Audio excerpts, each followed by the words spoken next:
mother of 9-year-old Kelsey Cassidy Ferrigan says she did not know that the man declared a person of interest in her daughter's rape and murder was a sex offender out on bail, charged with another sexual offense. And that revelation prompted the country's Prime Minister, Andrew Michael Holness, to say that his administration will revisit the sexual laws to ensure that the Sexual Offenders Registry is made public, given that the public has a right to know who is amongst them, who is in and around them in their community. But how will that work? And what is the utilitarian value of that?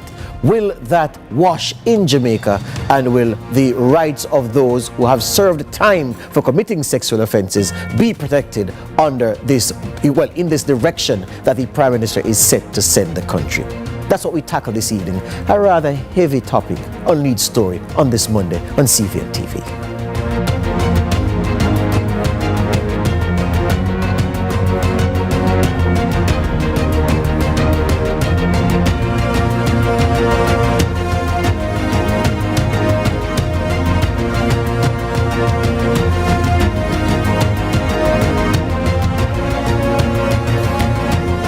Something that tests your journalism, the integrity of your professionalism, an issue concerning the murder of a child. And here we are talking about the death of Kelsey Ferrigan, 9-year-old student of St. John's Primary School in Spanish Town, St. Catherine, grade 4 student. Today, members of the Constabulary Force, along with representatives of the Ministry of Education, visited upon the school to offer counseling and support to Kelsey's peers, the broader school family, and of course administrators. And it was a rather somber moment. News also emerged this morning that the person of interest, the only person of interest in the killing of Kelsey Ferrigan, the man Giovanni Ellis, was cut down during a confrontation with the police in Sandy Bay, Clarendon. But we'll talk about those issues, the issue of Ellis's demise, another time. It's about the Sex Offenders Registry and whether or not that should be made public, given that, in the words of Kelsey's mother, she did not know that this Ellis fellow was before the courts answering a charge of a sexual offensive nature and had already served time for a sexual offense.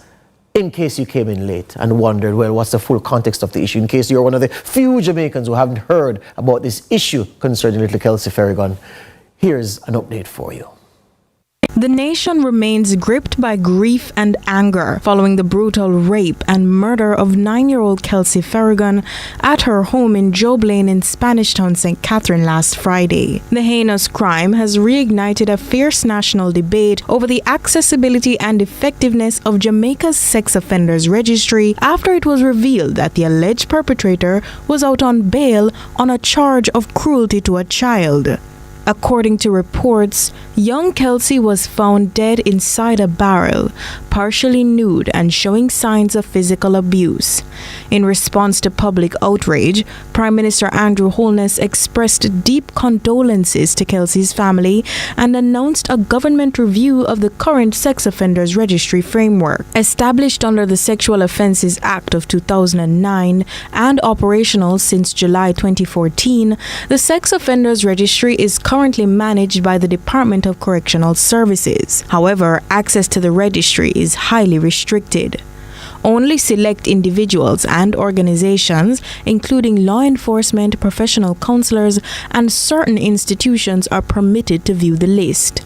This limitation has come under intense scrutiny in the wake of Kelsey's death. Advocates for victims' rights and members of the public are calling for the registry to be made fully public, arguing that knowledge is a crucial tool for community protection. Opponents of a fully public registry, however, warn against potential misuse and vigilantism. Some legal experts caution that public exposure without proper oversight could lead to human rights violations and endanger former offenders who have served their sentences and are seeking reintegration. Still, the groundswell of public demand for reform continues. In 2024, National Security Minister Dr. Horace Chang ordered a review of the existing legal and procedural framework governing the registry. Kelsey's alleged killer has has since been fatally shot by members of the Jamaica Constabulary Force. But her community and the wider Jamaica remain in mourning and determined to fight for a change. We discuss on Lead Story. Courtney Lewis for Lead Story. And the nation that you feel is desensitized to heinous crime, especially murder. This one continues to shock the nation 3 days after Kelsey passed. After the break, we get some perspectives, informed perspectives on this issue of publicizing the sex offenders registry.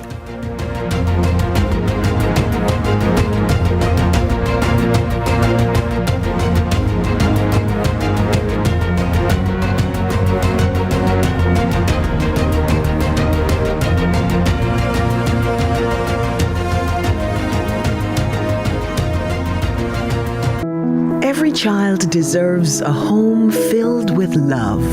When hope meets heart, a new journey begins. Welcome home, David. Welcome, David.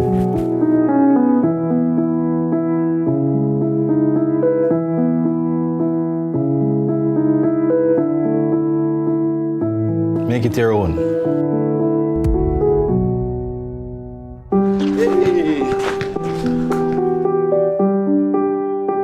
Family is built on moments shared. Go, David, yes! Every smile and every shared moment connects us with a brighter future. Here, you're not just welcomed, you're family. Foster hope, foster love, foster a child today. Contact the CPFSA for more information. Rise with Sunrise. Yendi and Dennis are taking you through your Tuesday. First up, it's a breakfast is served fit for the Hungry Belly crew. Then it's lessons on cyber safety in our Tech Time Cyber series. We switch up the pace as Valiant returns to the Sunrise Studios, and we'll wrap things up with your early morning game show, Sunrise Freshers. You've never seen a sunrise quite like this.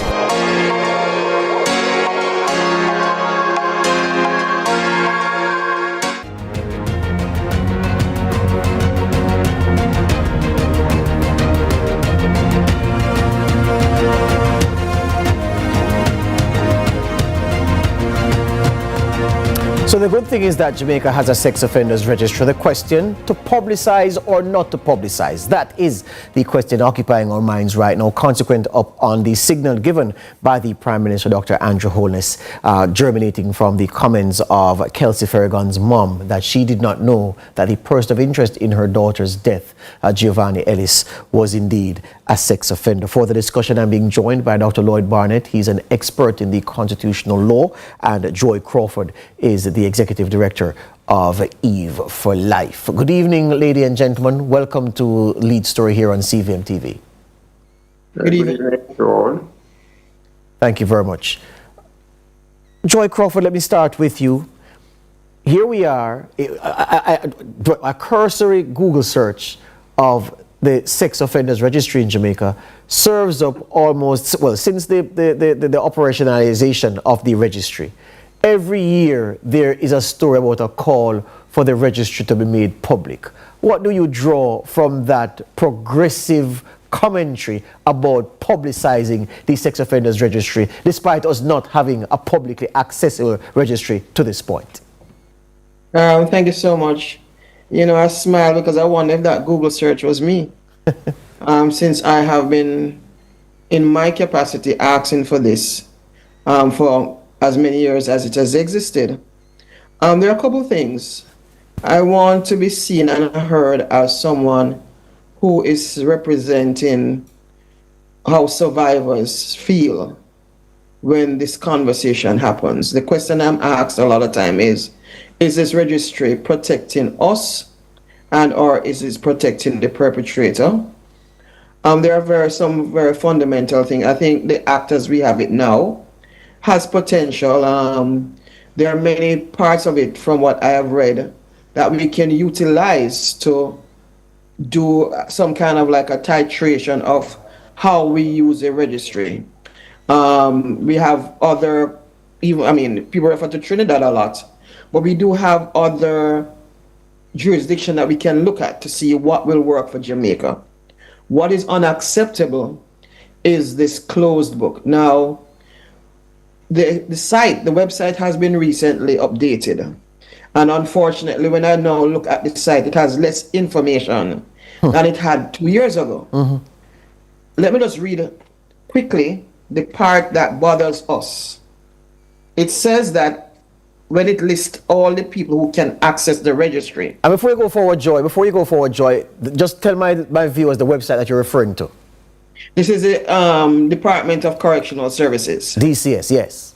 Yes. So before this is no longer on the site, but the original document said that where the appropriate person deemed to receive the information, but is established that the sex offender poses a risk to a particular vulnerable person or class of vulnerable persons, the information can be disclosed to a member of the JCF, the children advocate, or another public authority who can protect that vulnerable person.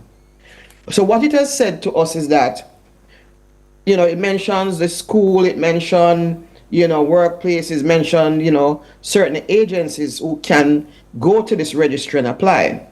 However, if I am a victim or I am someone who has experienced the crime and I feel that I am now at risk, I am to go to report it to the police. That's a little problematic because in real life, I've had at least 2 situations where survivors of rape bumped into their perpetrator who was now out of prison or was on bail in the community. And even though there are provisions in what the JCF says to inform or for them to have information as to the whereabouts of this person, that kind of stuff, it is not readily available to the victim and or the survivor. Yes. That is the piece that we are concerned about. Yes. That they are not part of the group. Yes. That has the opportunity to Yes.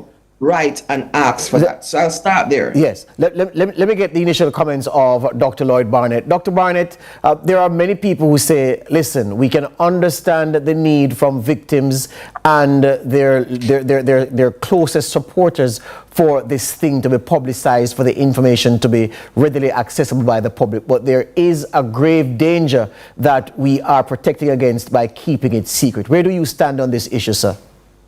Okay, let me say first of all that these reports of incidents of this nature are really depressing, and one can only extend our condolences and sympathies to the family and friends and associates of victims.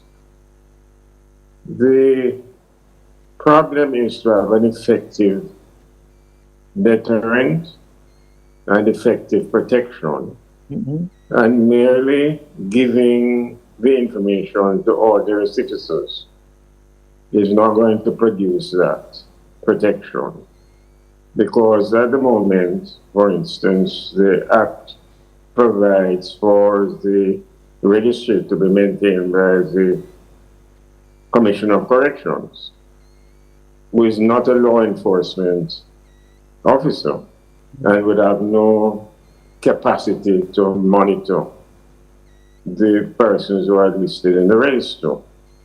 It provides for convicted persons in particular cases where orders are made to make reports to the police on not so regular basis unless they are changing their address.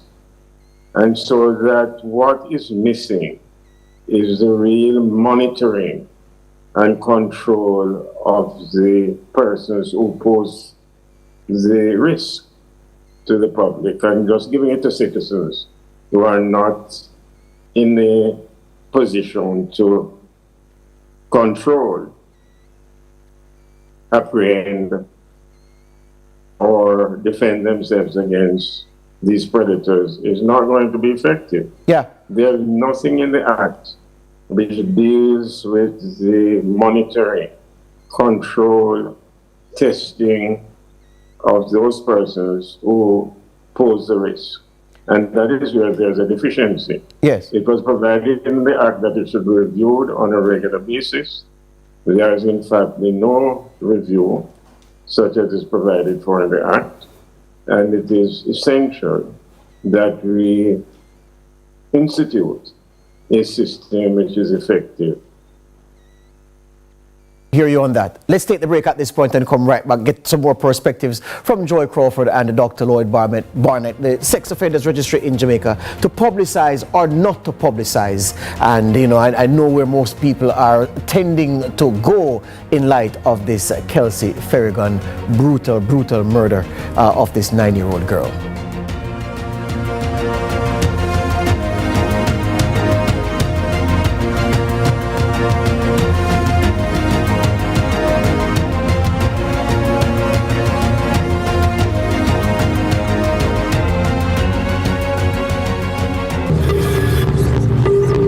Join my private room. Only $1,000 for a grand time. That I know me. We never said that. But who going to believe me? That is correct. $4,350,000. Yes, go ahead. $4 million? I never approved that. Yes, me go doctor tomorrow. So me have to get the money today, no longer. Then no me face that. We never make no record or beg nobody no money. Deepfakes are AI-generated images and videos made to look and sound like people we know and trust. They're used to spread misinformation, destroy reputations, and are used to commit fraud and scams. Don't fall victim to deepfakes. Protect yourself. For more information, visit broadcastingcommission.org or scan the QR code on screen. CVM TV and live Jamaica Premier League action on a Monday night. A match made in heaven. We call it Monday Match Night. Catch all the hard-pounding JPL Monday night action from now until the end of the season on CVM TV's Monday Match Night. Matchday Mondays at 7:45 to 5 p.m. with rebroadcast Tuesdays at 10 a.m. Nothing else can quite match up. Monday Match Night, powered by Sunshine Snacks and ABC Electrical.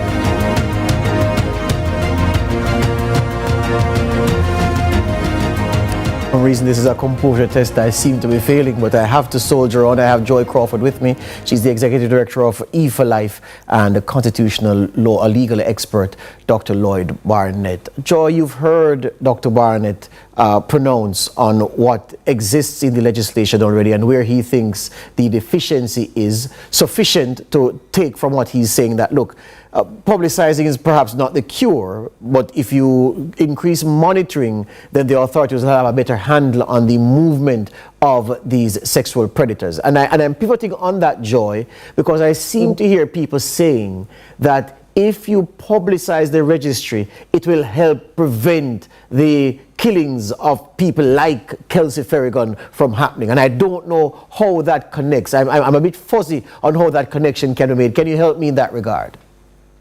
I don't think you can say the public registry will prevent a crime, because the crime is being done by a perpetrator that has chosen to do the crime. And that what Dr. Lloyd has said is what I started to say, because there's no accountability and no enforcement or no caring about of what is even in the act, and victims find themselves on the wrong end of a perpetrator who is a repeat and probably come back for them. So I do agree. One of the questions that we ask, though, is that is not the registry like a repository or a library? So in our culture in Jamaica and law, if the case is tried, you can go and see it, and then there is a public sentencing. Sometimes the media carries the sentencing. You see in the paper, father raped child and gets 14 or 10 years. So this is out in the public already. Is not the registry just pulling together all of these that are required to be placed on the registry in one place? So the question is the registry really private? or is it just housing public material? I think one of the things that we want is a dialogue. Yeah. Average Jamaican person needs a dialogue to be informed, to understand, and to have their questions answered. Well, Joy, I could help you with that, to say that the registry, in the way that and you've put it, I really appreciate the way you've put it, because that's a good way to look at it. But the registry is indeed private, because if you take a media house at random, you have 27 radio stations and TV stations here at the moment. Not everybody reports dutifully. And so you have splintered reporting and collation of reports and individual archives and record keeping at individual news houses. What you don't have, we've been told that in about 2021, there was about 331 registered sex offenders in Jamaica. There's no central repository where you can go and see those 331 names captive in a database where you can slip through the names and say John, Tom, Peter, Paul, so forth, so forth, so forth. That's what I seem to hear people wanting to have. And so that's right. So the question is, should we not have that? Exactly, right.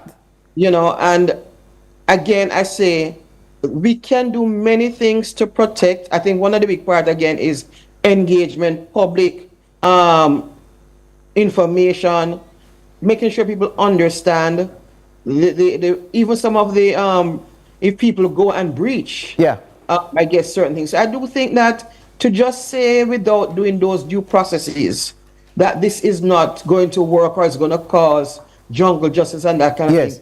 I think we are robbing ourselves as a country the opportunity to do something that are going to protect people who are being raped and killed. Hear you on that. Dr. Barnett, there's a place in the San Francisco area called Antioch, the state of California, obviously, that is a home for registered sex offenders in that part of the United States. Everybody knows that people in Antioch had some sexual crime conviction in the past. They are left by themselves. They integrate into the broader San Francisco community, but they live there. If we are to author a fix for this situation, given all the problems that we're seeing with the legislation not being utilized to the fullest and the deficiencies that you highlighted, are we longer term looking at somewhere like that in Jamaica, an enclave, an area for persons registered as sex offenders? Would you go as far as recommending that? I'm not certain we have the capabilities for that, but the minimum is that you should have the capacity to control the movements of those persons who pose a risk to the society. And you should have the means of monitoring. I believe that in many of the cases, for instance, these persons have psychiatric problems, but there's no provision in the Act for the continual monitoring of their condition to test their capacity to re-enter into the society. And I believe that the sentencing provisions should be so structured that there's a continuing monitoring of these persons. To just publish the names, I'm not sure that if you tell me that in my area there is such a person, I will be able to do anything about it. Yes. You know, so to ask ordinary citizens to conduct the monitoring or to stop their children from going to school because the person is in the area, it's not going to work. Yes. What we need is an effective control of those persons. Yes. Many of whom are mentally ill. Yes. Joy Crawford, you touched on something there. So perhaps it is while the legislators catch up to speed, because you know these reviews will take a long time. Must we then, as a sort of public service, form a public action group, whether through E for Life or otherwise, to say, okay, from here on in, any conviction for a sexual offense coming out of the courts, we are going to take the publicly published information, put it on a website or a portal, and collate the names as we go along, and until the legislative change catches up and we can share that information and amalgamate everything into one big public registry. What say you? I'm not going to say no, but I still feel like it should be a state obligation overall as to how we protect our citizens and what mechanisms we have in place. We have a sexual offense registry at the moment that is not functioning the way it should. Yes. And it should happen. Because there are pieces of it that I think, you know, I heard Dr. Lloyd talk about that where it even sits in the Department of Correctional Service. Yes. Do they have the capacity or do they have the legal covering to do what it says it will do? So I think that we do have one. What does it look like? Is it a dummy one? What do we need to do? And if anything, can we now have a dialogue? The citizens are saying, we have a question and we need some answers. Yes. No, at the end of the dialogue, you know, we may keep it as is. I don't know. Yes. But without that, I do think that we are not treating this issue in a way to say, let us have a resolve. Yes. How do we, for example, come up with the right monitoring? Yes. How do we make sure that the reporting is going well? How do we make what will we need to do differently? Joy, just let me ask you this last thing. Let me just ask you this last thing before I go, Joy. The females that your organization has worked with over time, and there have been too many. I'm sure you would prefer if you didn't have any cases to deal with, yeah? But the females that you've worked with, what is their firm position on publicizing of the names in the sex offenders registry? They want to be able to access the registry. But more than anything else, like I said, there's a piece of the registry that talks about people reporting, that there should be a mechanism that they can get information and know when an offender, in particular with their own case, is out in their area. Those things are very important to them. Very, very important to them. Hear you on that. Thank you very much for your time this evening, Joy Crawford. Dr. Lloyd Barnett, really appreciate your time as usual, sir. All the best to both of you. That's my time where lead story is concerned. Nika Lewis picks up the baton and she's sprinting with the news at 7.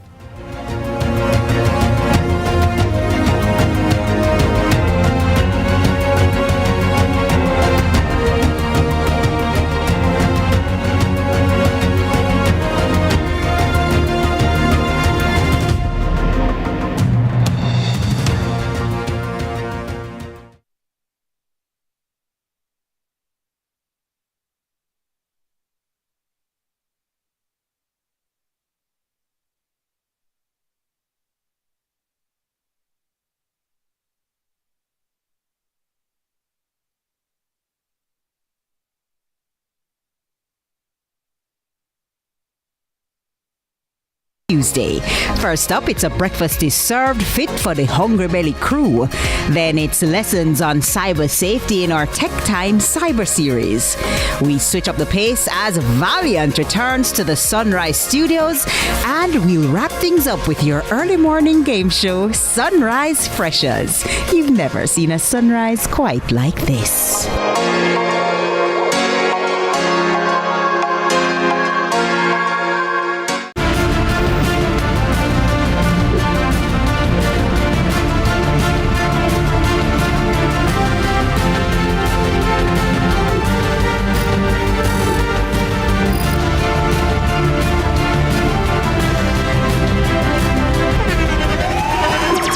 The internationally acclaimed On Stage with Winfred Williams. At a new time, Saturdays at 8 p.m. on CVM TV. So much more than entertainment.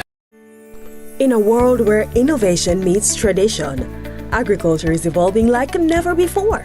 From the latest sustainable farming techniques